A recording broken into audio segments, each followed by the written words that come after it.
হোলির সময় ডুয়ার্সে প্রথাগত শিকার এবং চোরা শিকারীদের গতিবিধি রোধে কঠোর নজরদারি জারি করল গরুমারা জাতীয় উদ্যান। বন্যপ্রাণী রক্ষায় এই কঠোর পদক্ষেপ নেওয়া হয়েছে বলে জানা যাচ্ছে।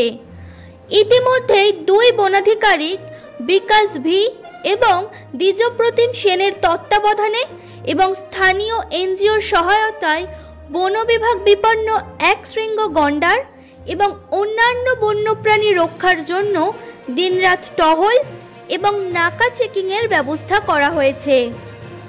চোরা শিকার, অগ্নিসংযোগ, বন্যপ্রাণীর আবাসস্থল ধ্বংসের মতো অবৈধ কার্যকলাপ রোধ করার জন্যই এই উদ্যোগ নেওয়া হয়েছে বলে জানিয়েছেন বিভাগীয় বনাধিকারিক।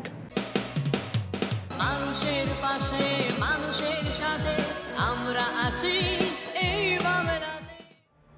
আপনারা দেখছেন সংবাদ শিরোনাম। দেখলেন তো অনেক কিছু, এবার দেখুন নতুন কিছু।